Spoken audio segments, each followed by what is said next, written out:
Сизге айтылган сындарга кандай карайсыз? Бирок туура кабыл алган эмес, туура кабыл алабыз. Бирок ашыкча болгон орунсуз сындар дагы бар. Өзүңүздү пиарщик, хайпка жакын адам деп эсептейсизби? 50-50 деп эсептейм. Айдап жүргөн машинаңызды бирөө белек кылды дегениңиз бар, бирок ким экени айтылган эмес. Ким белек кылган же айтыштан уткансызбы? Айтыш уюштуруп берген Америкада Алмаз Садыров деген агабыз бар. Демек жакында камера айдап калсаңыз эжебиздин салымы бар деп түшүнөбүз. Салымы бар деп ооба түшүнөбүз, Кудай буйрса. Төкмөлөр кезде төр бошот деген бизде чоң долбоор бар. Сиз ал жака катышпайсыз. Чакыруу жокпу? Эмне себеп? Элмирбек Иманалиевичтин шакирттери катышат деп жүрөт го. Биз Элмирбек байкеден сабак албагандан кийин чын эле шакирти деп мен айта албайм. Жакында эле филармонияга концерт койгон биздин ырчы таланттуу карындашыбыз Нурайым Акылбекова сиз менен жакшы мамиледе деген сөздөр бар. Экөөңүздөр кыз жигитсиздерби? Бирибизге, балким бирибизге деген сезимибиз бар чыгар. Биржан Байболдун концертке киргизбей чыгарылып коюшу боюнча маалымат барбы? Азыр элде пикир бар. Буну жигити Нурсултан Малдыбаев атайын заказ менен сыртка чыгарттырды деген. Бул канчалык чындык? Жумуртка алып келген кигеткен мен. Ачыгын айтканда. Биржандын эшикке концертке киргизбей чыгарылышы акыйкат үчүн айтсак, адамгерчиликке жатабы? Нурайым Акылбекова ал жака барып бирөө келатканда, Биржан Байбол келатканда эшикке чыгарып салгыла деп эч кандай сөзүн уккан жокпуз да биз. Ассаламу алейкум достор, биз кайрадан эфирди баштайбыз. Сиздерден сураныч, биздин каналды колдоп, катталып кетиңиздер. Бүгүн бизде конокто жаш төкмө акын, таланттуу Нурсултан Малдыбаев деген жигит келди. Ассаламу алейкум. Ассаламу алейкум. Бүгүнкү эфирге убакыт бөлүп келишкениңизге биз терең ыраазычылык билдиребиз. Башында келишип алсак, интервью бүткөндөн кийин бул жерин кезип коелу, тигил жерин алып коелу деген сиз тараптан эч кандай сунуштар болбойт деген биз ишеничтебиз. Ооба. Анда сүйлөштүк. Алгач суроо ушундай болсун. Жалпы сизге айтылган сындарга кандай карайсыз? Ассаламу алейкум. Арыбаңыздар деп да учурашайынчы. Саламатсызбы деп 3 тилде учурашайынчы. Анткени азыр бирөө айтканда ассаламу алейкум десең бахабиз дешет, арыбаңыздар десең теңирчи дешет, саламатсызбы десең дагы бир нерсе дешет. Анан үчөөнө мен тең амандашып, саламдашып баштайын. Сизге дагы мен терең ыраазычылык билдирем. Эми азыр сын пикир деген негизи жалпы баарыбыз эле окшош жооп берет болушубуз керек. Сын адамды өстүрөт дегени менен баары ичиңен бир нерсе болот. Баардык акын эле эл алдына чыгып, айрыкча айланада жүргөн адамдар мактоо айтат да. Сен мында айтыш Кудайга шүгүр жаман болбойт го, жакшы болот, бирок мыкты айтышып атасың, ары мыкты болуп атат деп көп мактоо угуп жүргөн адамга сын пикир чынын айтсам оор тийген учурлар болот. Аны баарыбыз азыр окшош пикирде жооп берип коебуз да. Сын пикир сын адамды өстүрөт, сын адамды минтет деген менен. Бирок сын деле менин билишимче эки түргө бөлүнсө керек. Орунду, анан орунсуз. Орунду сын сен чыгармачылыгыңа болсо, мисалы үчүн жеке башыңа болсо, орунсузураак болушу мүмкүн деп ойлойм. Анткени чыгармачылыгыңа мен бул сөзүм далил болуш үчүн айтайын. Мисалы үчүн Нурсултан сен жай төгүп атасың казактын обону менен деген сындар болот да. Силер төгкүчө Кутман Садубакас досуң бар го. Өткөндө Москвада болгон айтышта бирөө комментарий окудум да мен. Ушул эки айтышса мен уктап кала баштайм дейт. Анын обону дагы жай, меники дагы жай. Мындай жигитче тарс айтышпайсыңарбы десе, бул балким орунду. Биз жаш убагыбызда тез ырдап, бат ырдап, эми ойлонуубуз дагы бат болуш керек го, убакыт өзүбүз жаш болгондо байланыштуу. Ошондой сын пикирлерди биз Кутман дагы мен дагы туура кабыл алып калдым. Демек биз батырдашыбыз керек экен, жаштардай болушубуз керек экен. Тет Элмирбек байкелердин жашына барганда, Жеңишбек байкелердин жашына барганда, анан ошол убакта акыл айтып, жай ырдасак болот экен деп андай сындарды кабыл алып кала беребиз туура жагынан. Бирок мындай сын пикир дагы бар. Сен төөкуш сыяктуусуң, анан боюң неге мынча узун? Бир адамды, мисалы үчүн бир адамды жакшы көрүп алган адам, ал адамга сен кандайдыр айтыштан болсун, катуу айтсаң, кайта сени жаман көрүп калат. Анткени бул фанатизм дейт го. Бир адамды жакшы мен айтмакмын, бирок бир адамды жакшы көрүш керек. Бирок бир адамды жакшы көрүш үчүн сөзсүз экинчи адамды жаман көрүү милдеттүү эмес. Ошондой нерсе азыр бизде коомубузда аябай күч алган. Бирөөнү жакшы көрүп, бирөөнү фанат болуш үчүн экинчи ага туура эмес сүйлөп койгон же андан ашып бараткан деген сыяктуу адам болсо ага сөзсүз түрдө жаман ой пикирлерди калтырып, мисалы үчүн үй бүлөгө карата айтылган сын пикир, адамдын жеке келбетине да айтылат го. Мисалы үчүн акындар абышкадайсыңар, анан мындайсыңар деп эртең чачты биз жазалгалап алып дагы чыга албайт экенбиз, бирок замандын талабына ылайыктап чыкканга аракет кылып атабыз. Ошол эки сын пикир. Бирок туура кабыл алган эмес, туура кабыл алабыз. Бирок ашыкча болгон орунсуз сындар дагы бар. Көбүнчө сын айткан адамдар, мен жакшы сөз уктум, сын пикир айткан адамдар өзү ошого дагы ылайыктуу болуш керек. Анан үйдө жатып алып дивандын башында алма ачып жеп жатып берип эле анан минтиш керек, тигинтиш керек деп айта берген сындар да болот. Мисалы үчүн биз Түгөлбай Казаков, азыр айтыштын атасы десек да болот, мыкты инсан го, 4 тарабы төп келген. Ошол киши дагы бизге сындарды айтып турат. Антпегиле, минтпегиле деп. Андай кишилердин сынын орунду кабыл алабыз. Элдин арасында да мыкты адамдар бар, алардын сынын да кабыл алабыз. Бирок жанагындай диван баатырлар дагы сын айта берген учурлар болот. Эми ким кандай деңгээлде жазып атканын билебиз. Анткени мен бул жүрөккө кабыл алып, өзүм капа болуп, стрессте жүргөн учурлар да болду, сындардан дагы да. Анткени жанагындай анан кийин мен байкап көрдүм, бир экөөнү изилдеп көрдүм да, бир эки адамды изилдеп көрсөм, атайын өзү менен кабарлашып, кийин бир нерсе иш болуп калды. Барсам, көбүнчө сын пикир жазган адамдардын өзүндө туруктуу жумуш жок биринчиден. Анан өзү 1000 сомдук бир нерсе алып бергенге жардам сурап атат да. Анан үчүнчүсү ката сөздөрүн. Бир пост жазыптыр, мен эмес, башка бирөө жазган посттун астына жазыптыр. Кенедей жазган постунда канча бир ката бар. Сен экөөбүз эл алдына чыкпай эле коелу бирдеке деп жазыптыр да. Анан ал эженкин аял киши да, улуу эле эже экен да. Карасам, грамматикалык ката, орфографиялык ката, ал эжеде вообще 8 ката жаздым го, ошонун ичинен. Анан ал эженин астына дагы мен жазып чыктым. Эже, негизи сиз экөөбүз унчукпай коет окшойбуз. Бул жактан мындай ката, тигиндей ката, үтүр, точка, баардыгын жазсам, анан кайта комментарийди өчүрүп койду. Ошондой адамдар өзүндө сын айтканга жараша өзүндө ошондой деңгээл болуш керек. Сизде акындардын ичинен чынчыл, оюн ачык айта алган, тайманбаган, чыныгы акын деп эсептеп бүгүн чакырдым. Бул сахнада айтылган сөз менен эфирде жазылган сөз үчүн сырттан адамдардын жеке жашоосу бири-бирине мамилеси бузулуп кетпеш керек. Бул чыгармачылык. Акындар дагы, башкалар дагы бүгүнкү болгон эфир үчүн таарынбайт деген ойдомун. Канча пайыз ачык жооп берүүгө даярсыз? Даярмын ачык жооп берүүгө. 100% даярсыз. Өзүңүздү пиарщик, хайпка жакын адам деп эсептейсизби? 50-50 деп эсептейм. Анткени хайп деген нерсе дагы керек го. Хайп болгондо, пиар кылганда биз кылып атканыбыз пиарга да жатышы мүмкүн. Мисалга алсам, айылга барып, мисалы үчүн апам экөөбүз ырдаганыбыз жана сиз айткандай сынга да кабыл алат, жакшы жагынан да кабыл алат. Азыр биз акынбыз десек, пиар кылбасак, азыр коомдун агымы менен кошо агышыбыз керек да. Сен артта калып калбашың керек. Жанагы агаларыбыз айткандай, сен агымга каршы сүзүшүң керек деген сыяктуу нерселер да. Апам экөөбүздүн жасап атканыбыз мындайча айтканда пиар. Аны кабыл алышыбыз керек. Үйдө отурган 53-төгү апаңды алып кирип алып эле эфирге өмүрү чыкпаган адамды ырдатып, андан кийин атамды кошуп ырдаттым. Аны жакшы кабыл алгандар да бар, жаман кабыл алгандар. Мен өзүм пиар деп билем. Анткени үй бүлөмдү да кээ бир айтат, үй бүлөңдү аралашып эмне кыласың? Биз чыгармачыл адам болгондой, мен мисалы үчүн ар кимдин өзүнүн максат, өзүнүн кыялы, өзүнүн тилеги, анан өзүнүн пикири болот го. Менин пикирим мисалы үчүн үй бүлөмдү жашырып же мындай кылып андайларга кошулбайм. Ачык боло берсин, ата энем чыксын, апам чыксын. Өткөндө атамды да ырдата албай анан бир журналисттер суроо берди го, оператор деп айттык го. Анан кошуп болбой атып, сиз дагы ырдаңыз. Ошенткенде мисалы үчүн классты көп топтойбуз TikTok'тон деп ал тургай түз эфирге чыгып алсам, энемди кошуп отургузсам, мага катталуучулар көп кирет да. Катталуучулар энеме жакшы сөз айтат. Анан энем өзү 83-тө да. Анан ал нерсеге жана пиар деген нерсеге энем деле аралашып атат да, туурабы?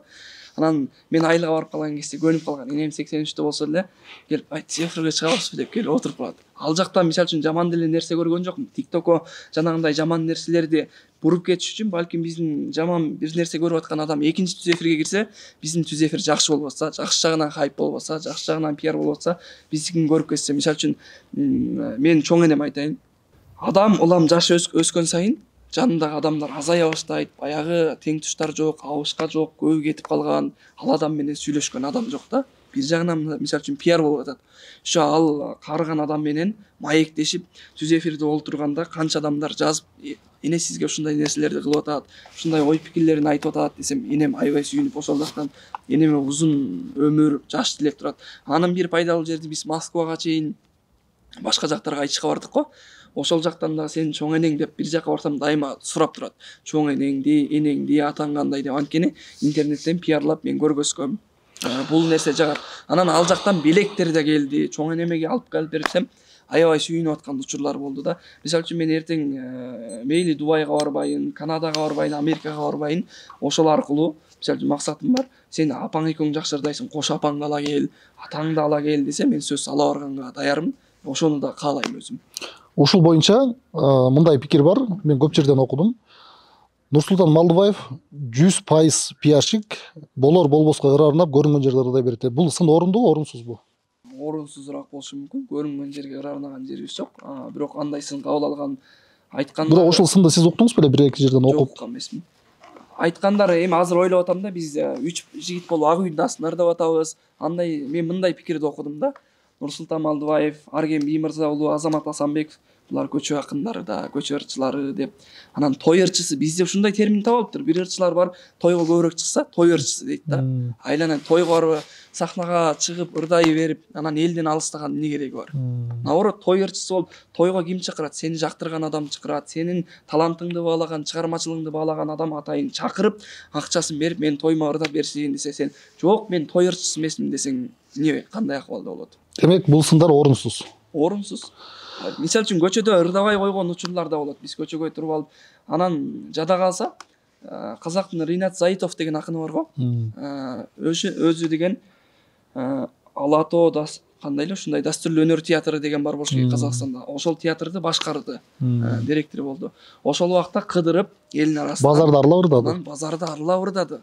Мына чыгармачылык илгери Токтогулдар ошентип жүргөн дейсизби? Эл аралап ырдаган. Азыр Ош базарга барып эмнеге ырдабаска болбосун? Мен даярмын Ош базарга барып бир нерселерди ырдаганга. Анан мен Токтогулмун, Токтогулдун жолу менен анан акын нарктуу болуш керек, салттуу болуп жүрөш керек деп.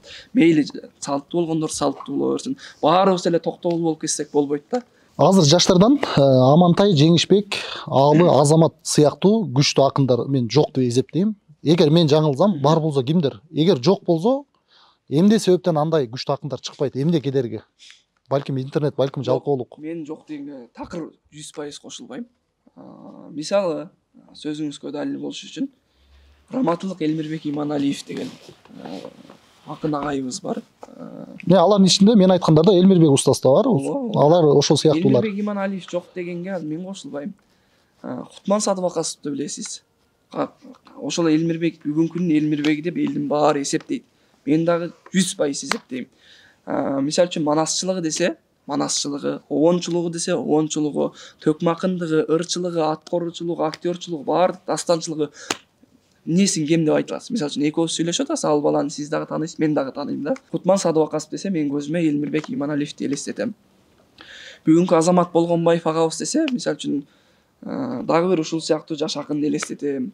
Дагы Аалы Туткучев агабыз бар го. Аалы Туткучев агабыздын артынан Аалы акындай болсок деп биз келгенбиз. Бирок биз болгонбуз, Кутмандар болгон, мисалы үчүн Жылдызбек Төрөканов, Кубат Тукешев, эми алардын деңгээлине жетпей атат деп азыркы көз караш менен карай беребиз. Анткени аларды Аалы Туткучевдарды мисалы үчүн Токтогулдай боло албайт, андан мурункуларды тигиндей боло албайт деп жүрө берген бул өнүмүш эле атат. Эртең жазатайып бирөөбүздүн көзүбүз өтсө, же болбосо бирөөбүз бул өмүрдөн жок болсок, бул сөз айтылат. Эртең биздин артыбыздан жаш балдар, мен ушинтип ойлойм да.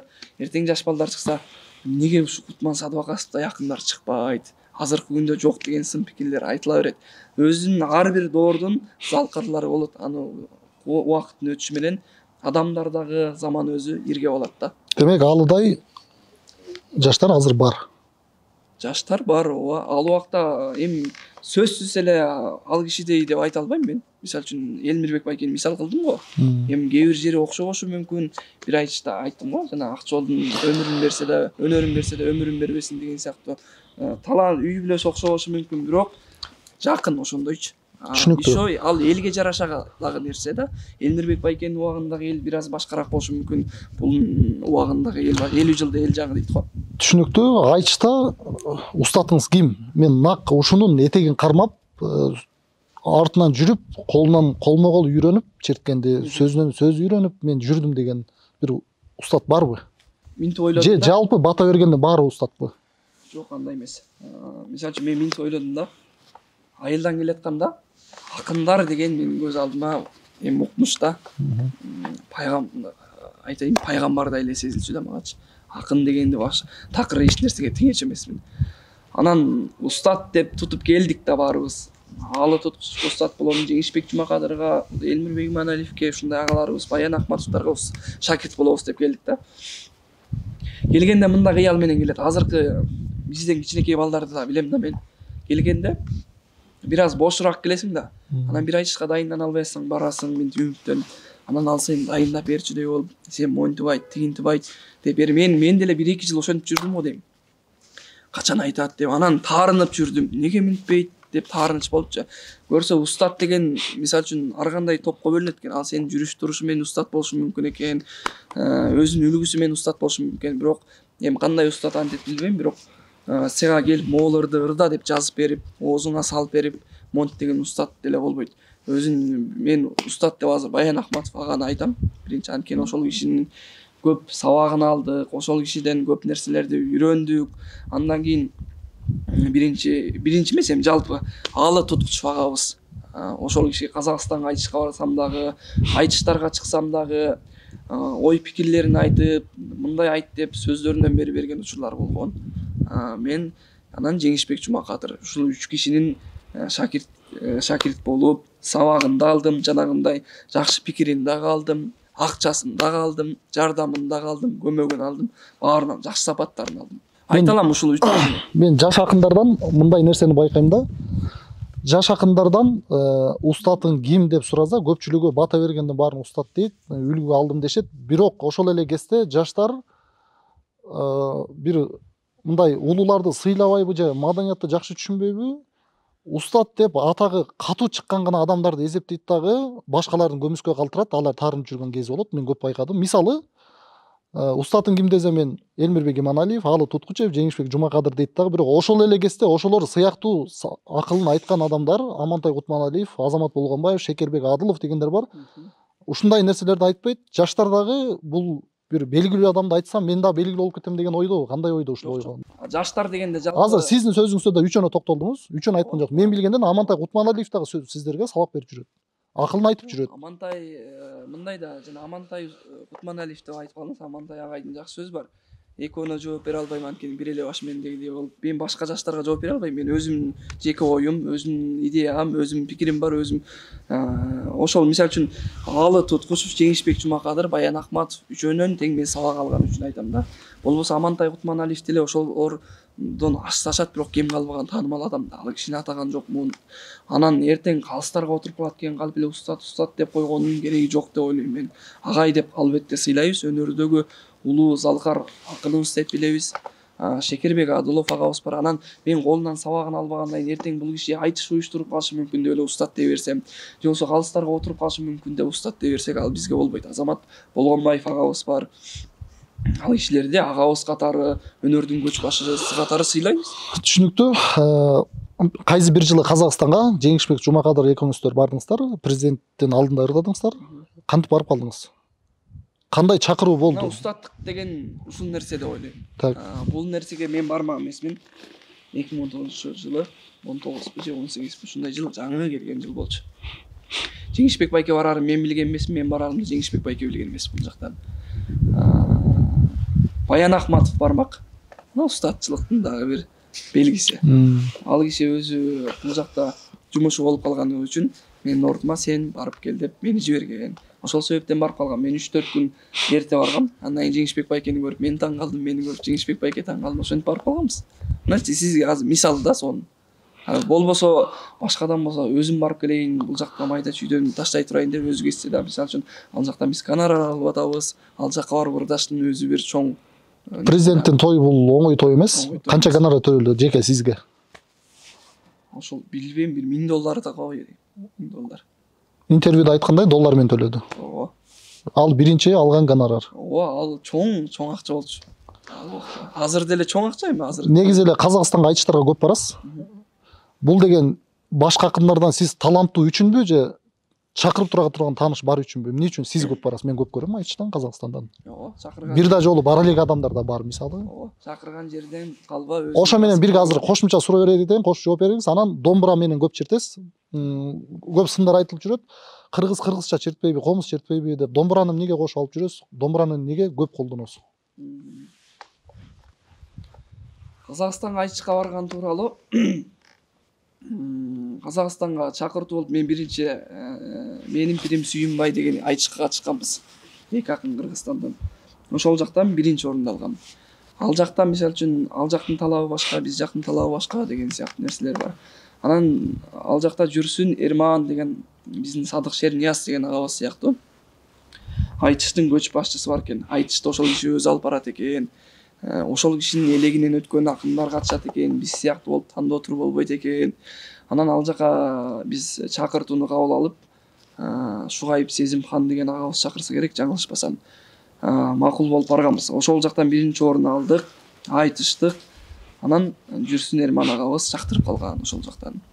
Жакшы айтышат экенсиң деп. Андан кийин бир топ айтыштарга чакырды. Баш тарткан жокмун. Бир айтыштан баш тарттым го дейм. Шарт болбой. Ооба. Калган айтыштардан мүмкүнчүлүк болсо баарына барганга тырышып аракет кылып келатам. Анан домбура чертесиң дегенде ошол жактан мен апамдын апасынын апасы казак. Ага чейин бизге чейин да бир аз нерсеси келиши мүмкүн. Бул биз казак болуп кеттик деген нерсе эмес. Казак кыргыз тарыхта аты катар аталган, түбү бир, тили бир, дини бир эл дейбиз го. Чек арабыз катар жаткан илгери СССРдин убагында бизде чек ара деген нерсе дагы болгон эмес да. Жамбыл менен Токтогул, Осмонкул калык аталарыбыз өтүп барып ырдап келе берген. Буга чейин Осмонкул Ашырабыл аталарыбыз дагы домбура черткен. Ал тургай кийинки Элмирбек Иманалиев, Аалы Туткучев, Баян Ахматов калган агаларыбыздын баары домбура чертип жүргөнүн көрөм. Бирок сахнага алып чыккан Элмирбек байкелери болду да, биз Аалы байкелерди көрүп калдык. Балким ошолордон таасирленгенден дагы чертишибиз мүмкүн. Анан өткөндө да Казакстанга айтышка барганда домбура белек кылды. Ошол жактан ырдадым. Казактын берген домбурасын кара жерге киргенче таштабаймын деп.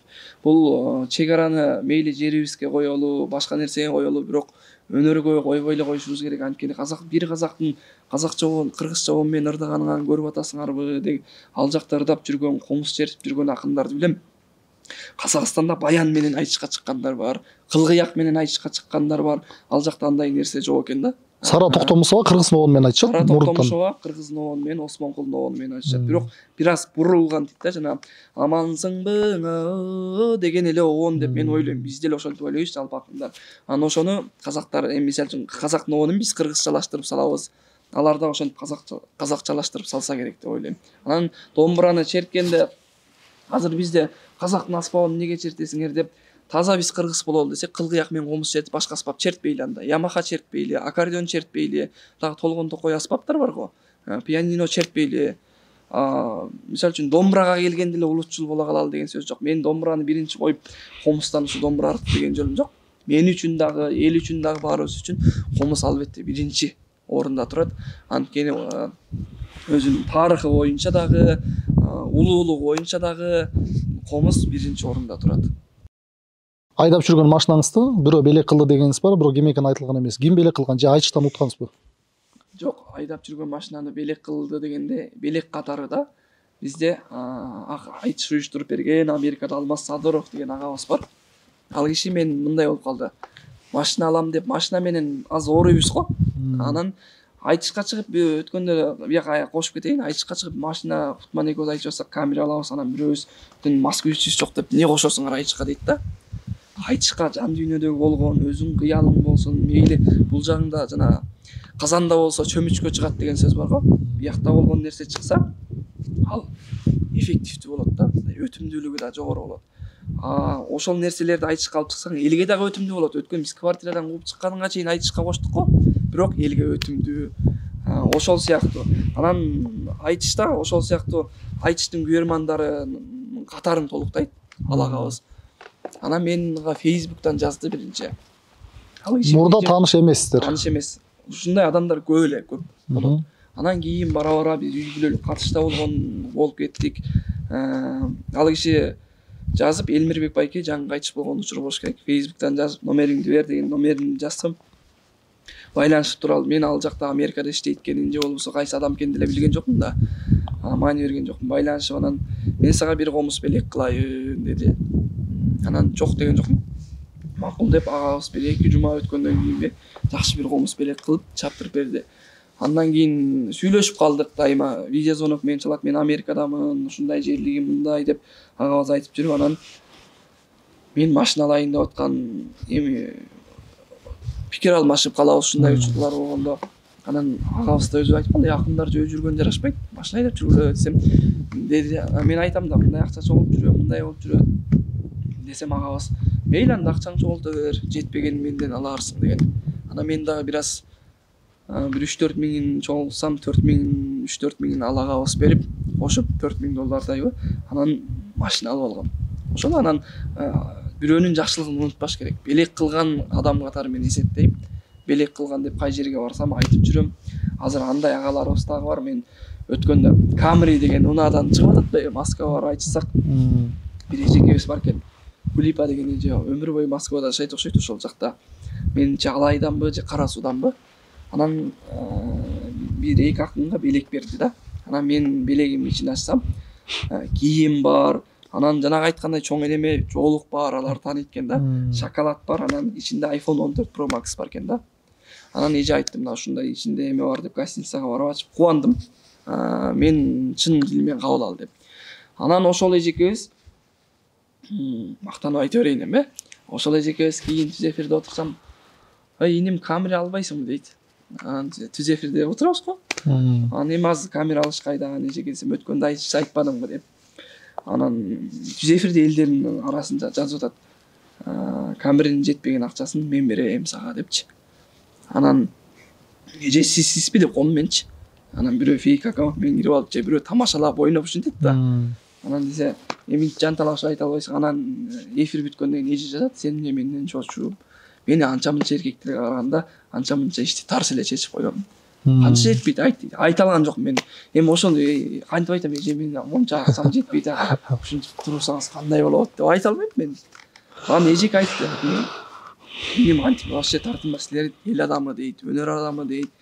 Жетпеген суммаңды мен берем, машинаңды Кудай буйрса өткөзүп ал деп. Ошол эжекебиз да дем күч кубат берип анан айта албайм деп отурсам мынтет $5,000 акча да, эми ачык айтып ыраазычылыгымды айтам. Эми мындай ким $5,000 эмес 500 сом бериш кыйын азыркы замандачы. Анан биздин рубль менен канча болот эсептеп берчи. Аны да эсептеп айткан жокмун мен. Билбейм эже деп эле ушинтип жазып койдум да. Анан мен монча болот деп эле жанталашып алсам да, балким сынап атышы мүмкүн. Демек жакында Camry айдап калсаңыз эжебиздин салымы бар деп түшүнөбүз. Салымы бар деп ооба түшүнөбүз, Кудай буйрса. Бирок анан элдер булар ач көз турбайбы, анан миндет турбайбы деп. Мындай нерсе бардык акындарга болуп келатканын билем.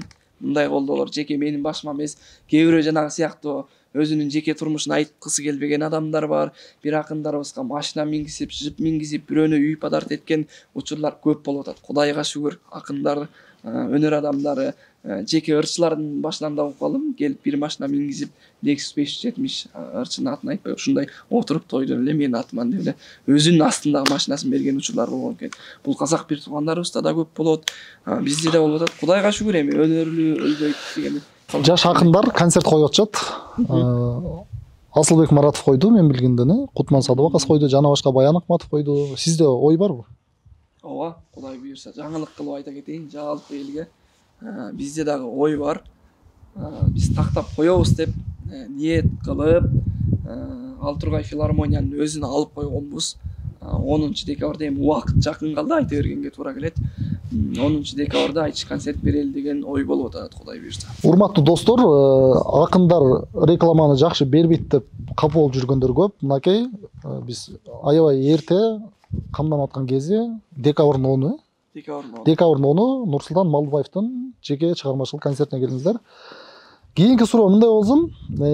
Бир айтышта сиз устатым деп билген Баян Акматов экөөңүздөр айтыштыңыздар. Ошол айтышта Баян Акматов сизге нааразычылык билдирди. Сен мени ээрчип жүрүп, үйгө барбай калдың, мени менсинбей кеттиң деген мааниде. Сиз жооп бердиңиз, үйүңүзгө барып, стройка кылгандан башка эч нерсе кылдырбайсыз депчи. Ошодон улам элдин пикирин окуп калдым. Бир аз адам да жазып жүрөт. Экөөнүн ортосунда бир нерсе болду. Нурсултан бой көтөрүп менсинбей кетти деп. Бул канчалык ырас? Ооба, бул айтышты туура кабыл алышыбыз керек негизи. Өнөр болгондон кийин бул көркөм каражаттарды колдонуш керек го. Бир нерсени жаратыш керек да, жоктон барды кылыш керек. Эми Тарын үйүнө жардам бергенибиз ырас. Мен эле жардам берген жокмун, көп акындардын баары жардам берди. Аны сахнага алып чыкканда мен Баянбайкеге аябай ыраазы болом да. Мен мындай кээ бирде айтышты айтам го, мындай айтып коеюн деп атам, же болбосо айтыштан айткан күнү кайра эртесиз эле кээ бирөөлөр тарынган учуру болот. Ал кишинин бир жакшы кең пейилдиги бар да, эч кандай нерсеге таарынбайт. Анткени андан кийин айтышты айтып атабыз го, эртең сен мени тартып алып чыктайсың катынымды деди го. Дегенде мен акча кошуп берсең да албайм байке, Акнор сөзүп алгансың катынымды деп түшүнчө берип атабыз да. Кээ бирөөнө бул оор тиет да, а бирок айтыштын тили айтыш баары бир. Анан ал жактан элдин пикири экиге бөлүнгөнүн мен деле билдим. Кээ бирөө Баянбайкени сен ушундай да акмак адам болосуңбу? Өнөр издеп келген баланы стройкага салып деген адамдар да бар экен. Эми ал жакта кечке эле стройкада иштеп жүргөн жокпуз го. Баянбайке да жакшы жооп берди го, ал киши жооп токтоп калган жок го. Карашып акчып жүрүп казактын байгелерин утпадыңбы? Мындан ушундай болуп чыкпадыңбы деп сонун нерселер менен жооп берди. Муну эме өнөр деп, искусство деп түшүнүшүбүз керек. Ошентип кабыл алышыбыз керек. Мисалы үчүн башка айтыштарда деле катуу айтылган сөздөр бар го. А могу эки элдин казак кыргыздын ортосунда болгон айтышта бир аз сак болушубуз керек деп ойлойм да. Анткени бул биз элчи катары пайдалангандан кийин ал жакка барып эки элди уруштуруп ийген деңгээлге жеткизибиз керек. Экөөбүз тең бир өрөөнүн баласыбыз. Мен шакирт болуп атсам, менин эркелигимди ал киши Бир өрөөн деген бул нарындыктар. Ооба, нарындык. Айтышта жалпы жердешчилик барбы? Бири бирине тартып турган, мисалы, нарынданбыз деп бири бирибизге жардам кылгандар болобучу же жердешчилик колдонулбайбы? Жок, жердешчилик колдонбойт. Билбейм, мен өзүм жеке башымда. Анткени Андайга маани бербейсиз да? Ооба, бербейм деле. Мисалы үчүн таластык досторум бар. Кытайдан келген Мамбет Орозо агабыз бар го. Биз доспуз, катарлашпыз, бири бирибиз менен жакынбыз, сырдашып турабыз. Мисалы үчүн алар болсо Кытай жергесинен келген. Ал жердешчилик болсо андай нерсе болбойт го дейт. Бул айтыш өнөр, анысына кошулабыз. Бирок айтыштагы мен кысымдар жөнүндө жалпы суроо берейин деп атам. Мисалы мен көп байкайм, калыстар тобунан казакча болгон салбагыла, бири бириңе тийишпегиле, бири бириңди чукубагыла, эски салттуудагыла, манастанырдагыла дегендер бар. Эгер андай болсо көрүүчү жоголуп кетиши мүмкүн деген дагы пикирлер бар. Жалпы айтышта эреже кандай болуш керек кысымдар жөнүндө? Мүмкүн айтыштын күйөрмандарын азайтып алыш же көбөйтүп алыш бул акындардын колундагы нерсе да. Көбүнчө адам айтыш дегенде биз өзү кыргыз ушундай элбиз да. Кызыгандыбыз, бирөөнүн бир нерсесин тийишип койсо ошого кыргыз ушундай элбиз деп байкайсызбы? Бир адам көтөрүлүп келсе, ага жаман пикирлер жазып коюп, анан ал ылдый түшүп калса, ох деп табабыз канып, чайдан куя ичип, аябай ушундай болуп калабыз. Биякта жүргөн адамга аябай боорубуз ооруйт. Айтыш ошол сыяктуу. Кыргыздын канындагы нерсе бири бирин талап атат, бир нерсе айтып атат, кемчилигин айтып атат. Ошондон рахат алып көрөт. Бирок бул жанагындай деңгээлдеги эмес, маданияттуураак түрү. Айтышка келгенде казак обон салбагыла, бири бириңерге тийишпегиле деп андай ырдап кыргызча обон менен бири бирибизге тийишпей, сыпаттуу, жакшынакай дайынданып ырдай бериш ар бир акындын колунан келет. Ошол тийишип бир нерсени жаратыш, элдин кызыгуусун ойготуш, элдин канын кыздырыш ошол акындардын чоң вазифасы деп билем. Андан башка дагы аткара турган милдеттери бар го. Бирок негизгиси сен атаандашыңды изилдеш керек. Жана Баянбайке экөөбүздүн айтышыбызда деле айтып атпайсызбы? Изилдеп бул киши мага эмне кылган өмүрдө? Ошону өөрчүтүш керек. Чыгармачылык өзү өркүндөтүп өөрчүтүш да. Мисалы үчүн ийнедей нерсени найзадай кылыш керек деген сыяктуу. Кенедей нерседен чоң нерсени жаратыш керек. Айтышта дагы тийиш керек. Мисалы үчүн эми курсагына тийишпегиле, минтпегиле деген дагы орундуу чыгар. Эми аны бирок жакшы нерсе менен жасап бериш керек. Аны сен курсаң чоң экен, сен мындай экенсиң деп койбой, аны көркөмдөп, сыпаттап, уйкашка салып, тизип алып берсе, сонун болот. Андай нерселер болот. Бийлик Манас театрын ачып берди. Акындарды жумушка алды, жумуш менен камсыз кылды. Бул деген сөз бийлик акындарды колго алды деген сөз эмеспи? Оозун жаап. Ошол эле кезде Манас театрында жумушка Жеңишбек Жумакадыр менен Алы Туткучев жумушка кирген жок. Эмне үчүн? Манас театры ачылганда ар кандай пикирлерди жаратып атат. Кыргыз улуттук Манас театры ачыла электе. Сиз өзүңүз дагы билесиз жакшы.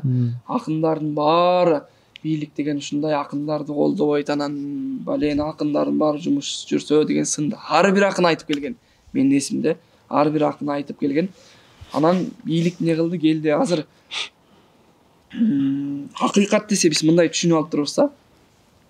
Бийликти сынаса, же бирөөнүн жаман жагын айтса, кемчилигин айтса, мамлекетти жамандаса, hakыйкат депчи. Жакшынын hakыйкаты да болот, албетте жамандын hakыйкаты да болот. Экөөнү тең айтыш керек. Манас театры ачылды. Ага ыраазы болушубуз керек. Бирок Манас театры ачып алып эле келип бизге бийликтен келип сен монтип ырдаба, сен монтпе дегенди башка акындарга айтпаса билбейм. Бизге айткан жери жок. Анткени сөзүмө далил болуш үчүн үчөөбүз ырдап чыгып атабыз го кыска ал замандын талабына ылайык айтыштан сырткары да. Үчөөбүз прокурорлорду ырдадык го. Мисалы үчүн жана 21 миллион сом аэропорттун тосмосу ак үйгө барып жанагындай салык боюнча ырдап атабыз. Ошол тууралуу деле келип ал бийликтин бир бутагы болуп эсептелинет алардагычы. Келип силер монтип ырдадыңар, силер мамлекеттен акча алып атасыңар, кайта мамлекетти жамандап атасыңар деп эч ким айткан жок. Кийин Курманкул Зулушев өзү туура кабыл алганын уктук. Кийин бир агабыздан айтты, Садыр Жапаров өзү жана эң биринчи ырдап чыкканда кайда жүрөт, кар жаадырып ташыйп дегенде аябай жакшы кабыл алышты. Күлкү менен ушундай нерселер жеткизсе болот экен деп эки жака тең тигил жака да жаман көрүнбөй, бул жака да жаман көрүнбөй жеткизсе болот акындын үнүнчү. Анан бийлик Манас театрын ачып берип акындардын оозун жаап салды дегенге мен андайга кошулбайм. Анткени өз башыма андай нерсе болгон жок. Жеңишбек Жумакадыр агабыз менен Ал Туткучев агаларыбыздын чыгып кеткени боюнча бул адамдар башында иштечү, театр жаңы ачылганда кошулду. Өздөрү киргенде эле айткан, башында түптөлүшүнө кичине иштейбиз да, анткени себеби экөөнүн тең жеке чыгармачылыгы бар. Көбү Жеңишбек байке чет жерде болуп калат экен. Ал байке болсо филармонияда иштейт экен. Бир тарапта эми ал жакта канча жылдан бери иштеп келаткандан кийин бияка ачылгандан кийин бул жака секирип кетпейин деген максат менен ошол жакта иштеп калган. Андан кийин дагы 6 акын жумуштан чыгып кетти. Алар жөнүндө маалымат барбы? Асылбек Маратов баштаган 6 акын. Бул деген сөз акындар бир казанга батпай келише албай атат деген сөз эмеспи? Эмне үчүн чыгып кетти? Мен расмий жооп бере албайм, анткени бул театрдын директору эмесмин го. Анан суроодон качып атат деп ойлобоңуз. 6 акын менен мен өзүм жеке мамилем жакшы. Анткени Асылбек Маратов сиз айткандай бир жердин, бир өрөөндүн балдарыбыз. Анан жумуштан чыгып кеткенин мен кийинчерээк билдим. Ага чейин мен чоң кызматта иштеп жүрөбүз деп билгем. Анан кийин айтуусуна караганда өздөрүнүн каалоосу менен чыгып кеткен экен. Айтуусу боюнча эл жакта Айтышев коомдук фонду дагы бар. Ал жактагы жумуш дагы көп болуп атканына байланыштуу, жетишпей жатканына байланыштуу бул жактан чыгууга туура келиптир. Асылбек байкебиз да өзү айтты. Бирок театр бул азыр убактылуу биз мекемеде туруп жатабыз. 1-2 айдын ичинде театр ачылса, кайра жумушка кирип баарыбыз кошулуп иштейбиз деген үмүттөбүз. Кийинки суроо мындай болсун. Кайсы бир жыл айтыш өткөндө казак-кыргыз айтышына тандоо болуп жаткан кезде азыркы мыкты иликтөө жазып жаткан Темиров Live командасындагы жазма акын Олжобай Шакир деген акын калыстар тобунда отуруп Жеңишбек Жумакадыр агабызга 6 коюп кулаткан. Тандоого өткөрбөй. Бирок ошол эле кезде бешиктен бейли чыга элек жаш балдар тандоодон өткөн. Бул калыссыздык деп билем мен жеке башым. Ошол сыяктуу сиздин айтыштарыңызда өнөрүңүздө төмөн баалап койгон кез болдубу? Бир шагыңызды сындырып. Анчалык жанагындай деңгээлде болгон жок. Бирок биз азыр минтип калат экенбиз да. Өзүбүз тандоо турдан өтүп, финалга жеткенде сүйүнүп айтыш калыс өттү деп туруп анан өзүбүз кулап калган эле калыссыздык болуп калды деген да туура эмес. Бирок калыссыздык болуп калган учурлар болот. Мындай учурлар болот да. Бир адам менен бир адам жеке мамилеси болот го. Ошол кишиге азыр мен мындай байкап калам да. Салам бербей койгон адамдар деле келип калыстарга отуруп, бул мага салам бербей койгон деп тогуз көтөрүп койгон учурлар болот. Анан агаларыбыз айтып жүрөт. Өткөндө Баян Ахматов агабыздын айтышында Ошто жакшы айтыш көргөздү го. Бирок 8 деген упайларга татыды. Бул калыссыздык деп мен көрдүм. Калыссыздык деп билем. Мисалы үчүн талдай келсек, жакшы айтыш кылып берди. 8-ти ким көтөрдү? Ким көтөргөнүн билбейм. Бирок мен минтип караган жокмун да. Анткени ал айтышты түз эфирден көрүп аттык, тиян көргөзгөн жок. Бирок 8 койгон адамды сиз калыс көтөргөн жок деп эле эсептейсиз. Ооба, эсептейм. Анткени ал жактан 8 койгон адам айтып бериш керек. Неге 8 коюп атам десе, айтып коюшу мүмкүн экен. Мисалы үчүн Садыр Жапаровду сүйөм деп ырдады деген сыяктуу, эркекти эркек качан сүйчү эле деген сыяктуу жоопторду айтып коюшу мүмкүн.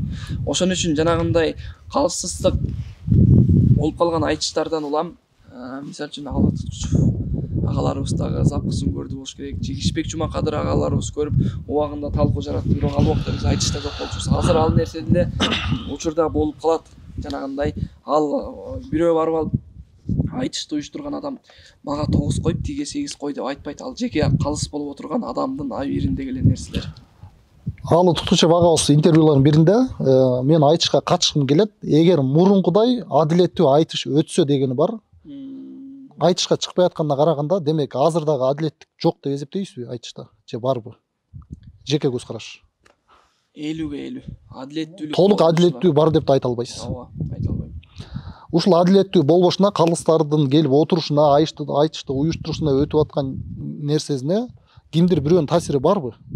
Неге ошо калыс өткөрө турган адам уюштурбайт, калыс өтө турган жюри отурбайт мисалы? Жок, мындай нерсе. Кандай себеп бар? Мурунку айтышта кандай болчу билбейм. Азыркы айтыш болсо бизде Кыргыз улуттук манас театрында ортого салат. Канча бир 50дей адамдардын тизмесин берет. Кимди калыстарга коюңар келет өзүңөр каалаган адам. Бул качан башталды? Мына казак кыргыз айтышында башталды го дейм. Жакында элеби? Ооба, жакында башталды. Мындан кийинки баардык айтыш ушундай өтөт. Ушинтип тандалат. Ушундай өтөт деп атат. Мисалы үчүн акындар берет, олар бизге калыс болуп бере алат деп. Бул бир чети туура нерсе деп ойлойм да. Бул баардык айтышпы же манас театр уюштурган гана айтыш ушундай болобу? Манас театр уюштурган. А башкаларга ишенич жок. Башкалар дегенде башкалар айтыш деле уюштурулбайт. Балким бирөө жалгыз чыгып спонсор болуп уюштурса, ал өзү билет да. Ооба, алардын өзүнүн жеке пикири. Анткени айтышты биз дагы уюштуруп көргөнбүз да. Уюштурса нараазычылык болот. Сөзсүз байге жетпей алгандар наразы болуп кайткан ушуларды биз да көргөнбүз. Биз күнөөнү башка адамга кое бербеш керек. Акындарда да болушу мүмкүн. Айтыштын сапатын түшүрүп жаттап чыккан акындар барбы, жаттам акындар? Жаттап чыкканда дегенде менин жаттап чыккан учурум бар. Мен өзүм дагы жаттап чыккан, анан тиги акындар жаттап чыгат. Мен ордуман тура калып эле төгө калам ойготсоңор деп айта албайм мен. Анткени жаттап чыгуу деген бул жоопкерчилик деп билем мен өзүм. Дайыма жаттап айтышкандарчы акын эмес, бирок өзүн акын көргөзүп, дайыма жаттагандар барбы? Билбейм, андай да жок. Айта албайсыз. Ооба, айта албайм. Биз билгенден кыргыз айтыштарын уюштуруп жүргөн негизги айтыш фонд бар. Бир кезде акындардын баары айтыш фонддон сабак алышты, ошол жакта жүрүштү. Кайсы бир жылдары айтышкер деп экинчи топ пайда болду. Баян Акматов агай болуп баштады. Ошол кезде эки тарап болуп даярдык башталып, эки тарап өз-өзүнчө концерт коюп баштаганда, сиз айтыш фонддон бөлүнүп айтышкерлерге кошулдуңуз. Эмне себеп болду? Сиздин сурооңуз бул жактан туура эмес кетти. Анткени айтыш фонд, айтышкер деген антип бөлүнүп деген мен билбейм. Мен келгенде айтышкер деген топту Баян Акматов жетектечү. Ошол киши башында турчу. Анан ал убакта айтыш фондко барып, анан ал жактан чыгып кеткен жокмун мен. Айтыш фондко барып көргөн жокмун. Сиз келгенде эле айтышкерге көрдүңүз, ошого кошулдуңуз. Айтыш фондко барган жоксуз. Жок, келгенде биринчи Баян Акматов агаларыбыз Нарынга барды. Ал жака келип калуунун себеби. Анан Нарынга барганда ал кишилердин айтышын көрүп жүргөм да. Анан ал кишилер Бишкекке окууну бүтүп келди эле. 10 класс кезим болуш керек. Анан 11-ди бүтүп алып, булардын колуна келип, ошол топко кошулуп, уюштурган концертине кошулуп, аралашып кеттим ошол бойдон. Мен көрөрман катары айтып атам, биз концерттерге барганда айтышкер деп концерт бергенде концерттерине бардым, билет алып, айтыш фонд деп төкмөлөр келсе төр бошот деген долбоор үчүн дагы барып мен күйөрман болуп көрүп отурдум. Мен ошол себептен сурап атам, эгер бөлүнгөн жок десеңиз, сиз анда эко чогуу концерт коймокто, эко эки башка коюп атат, бул факт. Сиз ушуну жокко чыгарып атасыз. Эми төкмөлөр келсе төр бошот деген бизде чоң долбоор бар. Сиз ал жака катышпайсыз. Чакыруу жокпу? Эмне себеп? Мисалы көп көрөрман жазып отурат, Нурсултан Малдыбаевди биз сыйлайбыз, ушул концерттен эмнеге жок булар акындар деген суроо бар да. Ооба. Ал жакта Элмирбек Иманалиевдин шакирттери катышат деп жүрөт го. Биз Элмирбек байкеден сабак албагандан кийин чын эле шакирти деп мен айта албайм. Анткени жок деп жана сиз айткан. Сиз Элмирбек Иманалиевди устатып деп эсептебейсиз. Ооба. Тагыраак айтканда. Ооба, ал кишиден сабак алган жокмун мен Элмирбек Иманалиевден. Бирок улуу инсан катары, залкар инсан катары, кыргызга аттын кашкасындай таанымал, кыргызга эмгеги сиңген адам катары сөз жок. Ал кишинин урмат, сыйын чексиз. Ал кишиден ала турган нерсебиз дагы көп. Бирок мен колуна барып сабагын алып, үлгүсүн алганга жетишкен дагы жокпуз. Андай убакытта болгон жок. Анан Төкмө келсе төр бошот дегенге чакыртуу болгон жок дегенде ал жак айтыш фондко барып 10 күндүккө катышып ошол жактан дайынданган акындар анан эфирге чыгат экен. Ал жака биз барган жокпуз. Төкмө келсе төр бошот кийин жана сиз айтып аткан Баян Акматов, Кутман Садыбаков, Жылы инспектор Оханов, Кубат Тукешев баштаган акындар Замирбек Үсөнбаев агабыз менен тартканбыз. Элдин арасында дагы экиге бөлүнүп кетти деген нерселер дагы эле айтылып жүрөт. Тигилердин концертине булар чыкпайт. Анткени биз Элмирбек агайыбыздын концертине барып калганда Кутман экөөбүз чогуу отуруп калсак, силер эмнеге чыкпайсыңар деп мага да бир киши айтты да. Кутман концертинде тигилер жок, эми Асылбек Маратовдун концертинде силер жок дейт. Адам өзүнүн мисалы үчүн бул мындай эле көрүнүш деп эсептейм да. Мисалы Асылбек Маратов концерт берип атат, мени, Кутманды, Баян Байкени баарын кошуп алып концерт бергенге мүмкүнчүлүк жок да албетте. Туурабы? Кутман концерт берсе дагы Темирбекти, Элмирбекти, Асылбек Байкелердин баарын, Шайлообекти кошуп алсын, баарын кошуп алып айтыш уюштурганга мүмкүнчүлүгү жок. Айтыш фонд, айтышкер деп бөлүнө турган болсок, андай нерсе болсо, мисалы үчүн мен эртең концерт берем. Концерт берсем Иззат Айдаркулова, Элмирбек Иманалиевдин шакирти концертке катышат. Арген Биймарза уулу Элмирбек Иманалиевдин шакирти, бул киши да концертке катышат. Баян Акматов катышат. Аралашып эле катышабыз эртең Кудай буйрса. Бирок сиз сөзүңүздө мынтип айттыңыз, Элмирбек Иманалиевдин шакирти болбогондон кийин ал жака мен катышкан жокмун. Элмирбек Иманалиевдин шакирттери гана эфирге чыгат дедиңиз. Азыр айттыңыз. Эми демек акындар Элмирбек Иманалиевдин шакирттери, анан башканын шакирттери бөлүнгөнү бул факты өзүңүз айттыңыз. Демек ошондой. Значит, ар ким башкадан сабак алат. Жалпы Кыргыздын акындары чогуу бир жерден сабак алат, чогуу жүрөт деген бул чын эле жалган нерсе. Жалган эмес. Мисалы үчүн мен азыр айтып кетпедим, азыр мен сөздөн качкандай болбойн. Элмирбек агайыбыздан сабак албагандай мен устатым деп эмдебедимби? Мисалы үчүн Элмирбек Иманалиевден сабак алып калган Арген Биймырза уулу болсун, Мундузбек Борончиевке болсун, алар келип ал туткучушту устатым дегенин мен деле уккан жокмун. Бул эч кандай бөлүнүү же интрига деген сыяктуу нерсе эмес. Ар ким жан дүйнөсү жакын, ошого барат, сабагын алат, үлгүсүн алат. Бул башка өнөр саласында болсо дагы, мисалы үчүн кино актерлору болсун, ырчылар болсун, төкмө акындар бул жөн эле көнүмүш атат. Манасчылар болсун, мисалы үчүн Рыспай Исаковдун өзүнүн шакирттери бар. Камил агайдын өзүнүн шакирттери бар деген сыяктуу, ошол сыяктуу биз кабыл алышыбыз керек мунучу.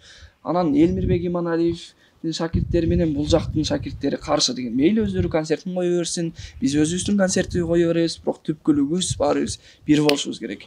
Антип эки жактан концерт койбосок, койгон бир чети бул максаттуу, анан пайдалуураак деп эсептейм. Бул концерт башка нерсе. Айтыш уюштурганда бир тарап уюштурат. Же айтыш фонд, же башка жак. Ушул эки тарап болуп концерт коюунун зыяны тиеби? Мисалы, айтыш фонд уюштурса, анын шакирттери эмес адамдарга төмөн балл коюлуп, сиздер уюштурсаңыздар, сиз айткандай башкадан сабак алгандарга төмөн балл коюлуп деген бир таасири барбы? Же анын эч кандай айырмасы жокпу? Ошондой таасири бар. Мисалы үчүн мурун 2016-жылы болгон чыр чатак, мисалы үчүн биздин Баян Акматов агаларыбыз кийин ошол кагазды алып чыкса, биздин ал убакта упай жашыруун берилчү го. Ошол кагазды көрүшсө аябай төмөн баа койгон да. Биз сыйлаган адамдар, биз билген адамдар эле мисалы үчүн 7 койгон, 5 койгон, мисалы үчүн Жеңишбек агайга ачык айтып аткан, мен 5 койдум депчи.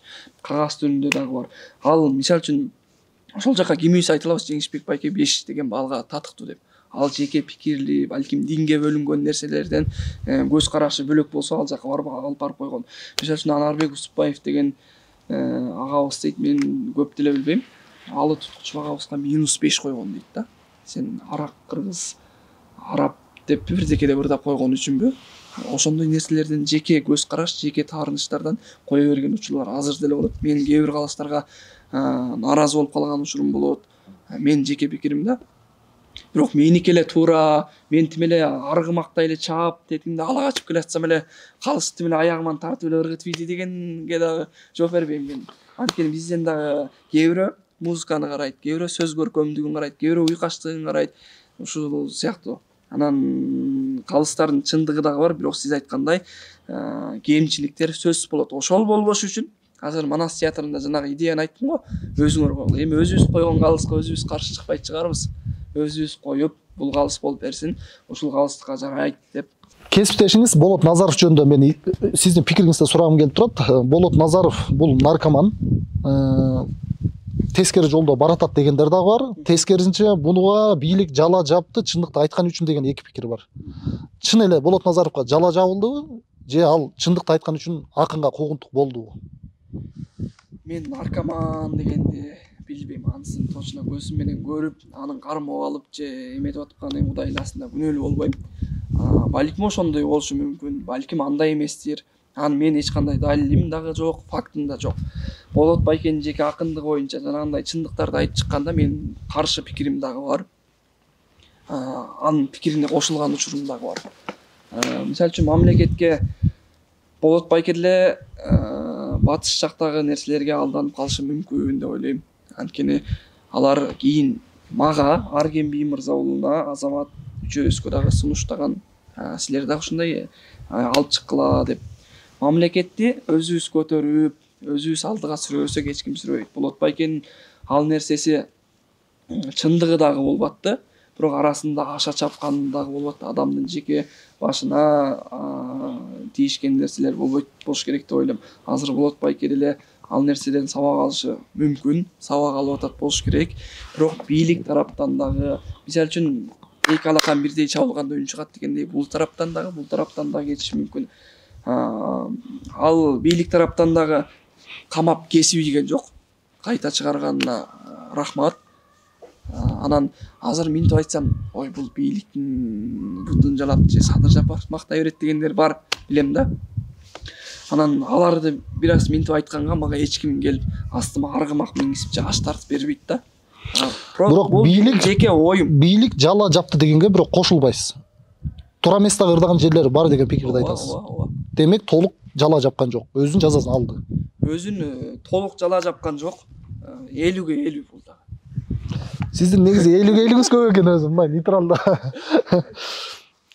Азыркы суроого мен так суроо берем. Ушул суроого так жооп керек. Жок демей айлан 50-ге 50.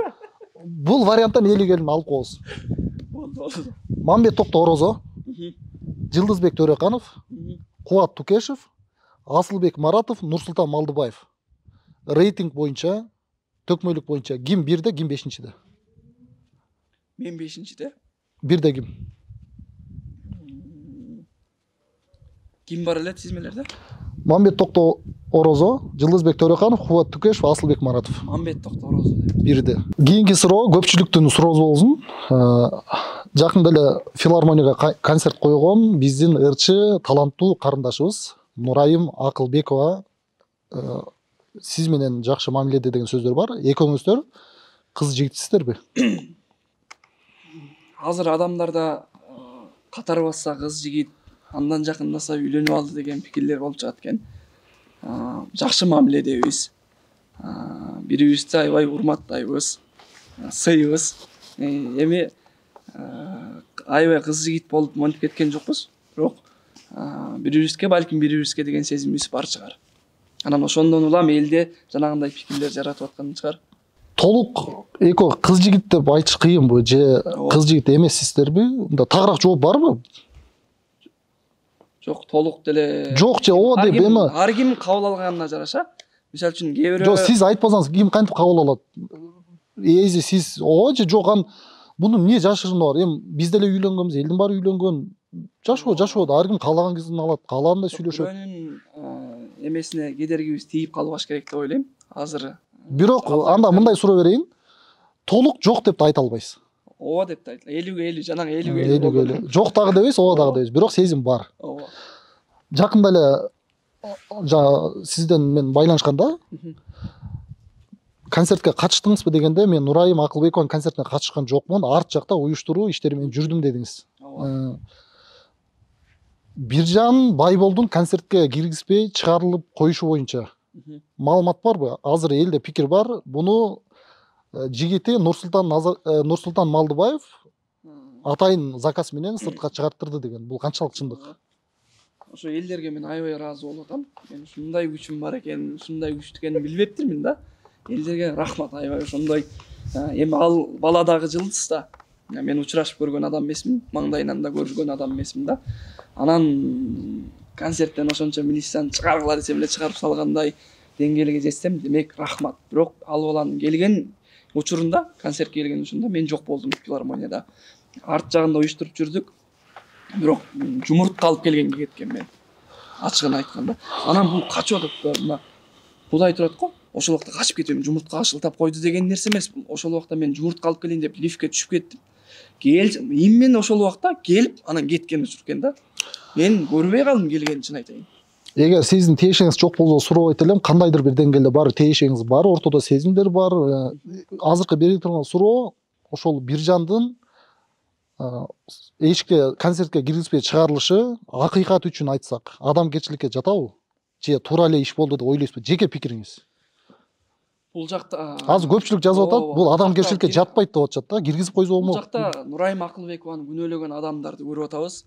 Биз деген любой нерсенин тыйын эки бети бар деген, таяктын эки учу бар деген сыяктуу.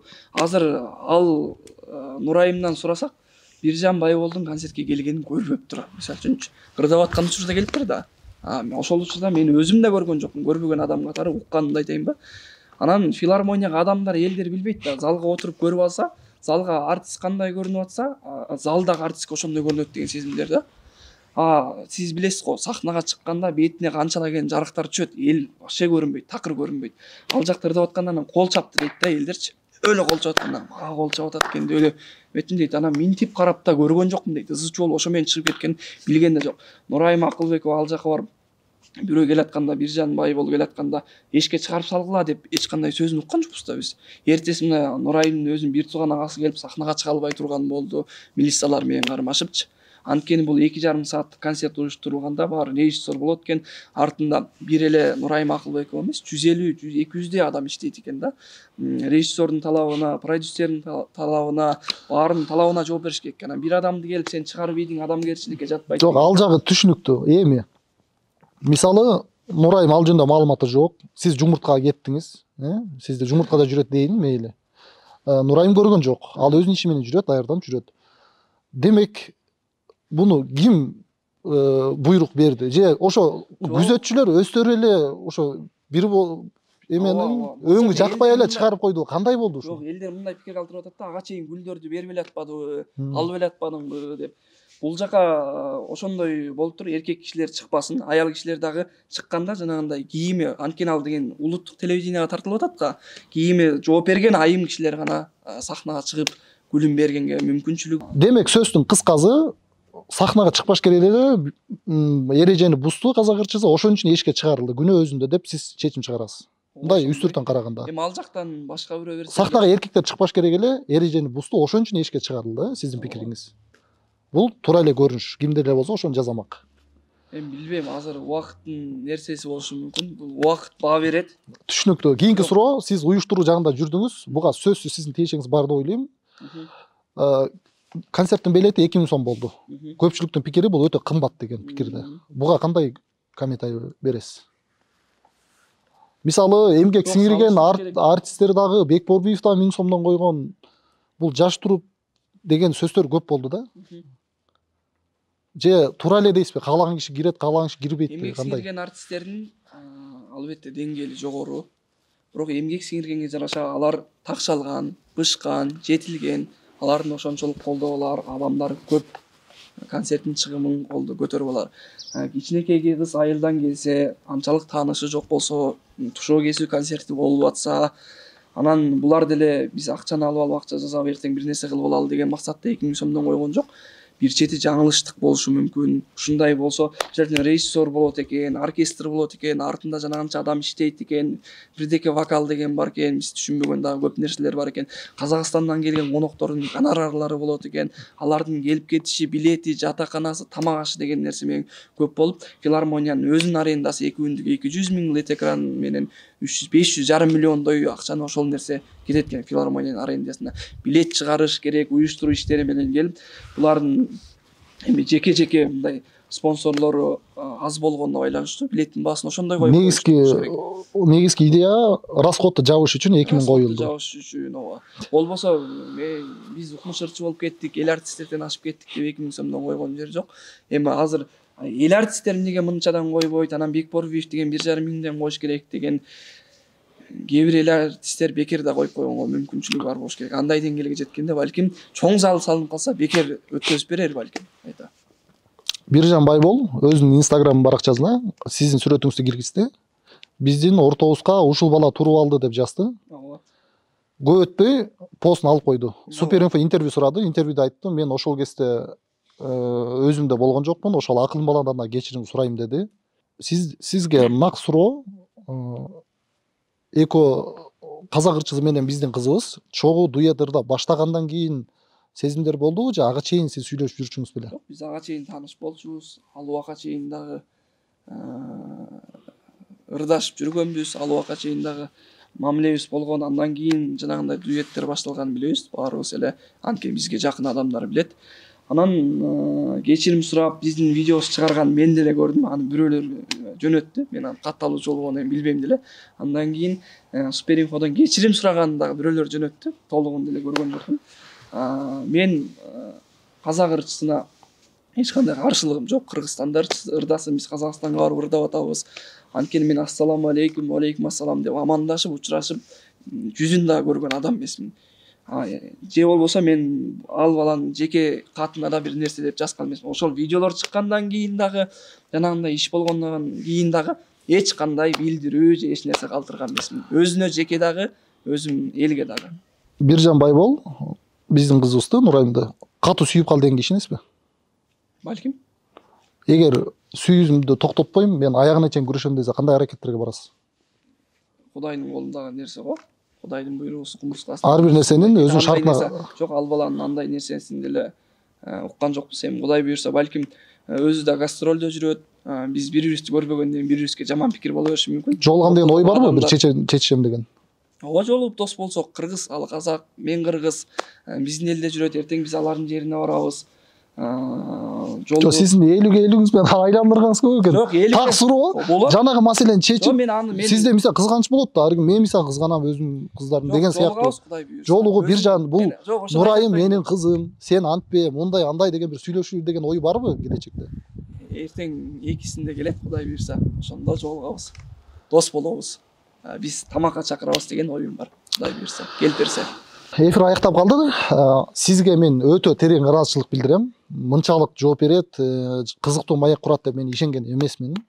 Сизге терең ыраазычылык, бизди урматтап, эфирди сыйлап, бардык суроолорубузга өзүңүз айткандай 100% ачык жооп берди деген мен ойдомун. Терең ыраазычылык билдирем. Буга чейинки коноктордун көбү мынчалык жооп бере алган эмес. Ыраазычымын. Эркин сөз, элге кайрылуу болсо, жыйынтыткычу сөз болсо айтсаңыз болот. Жалпыңыздарга рахмат, сизге рахмат биринчи. Анан азыр суроонун эң акыркы жери кызыктуу болуп кетти окшойт.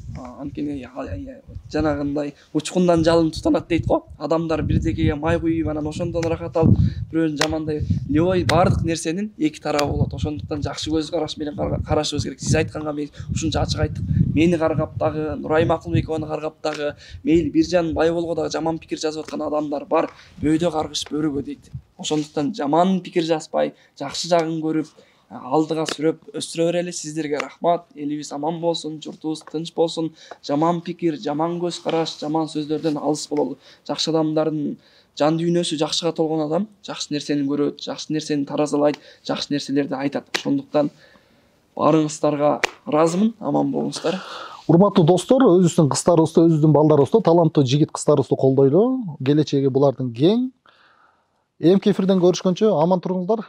Ассаламу алейкум.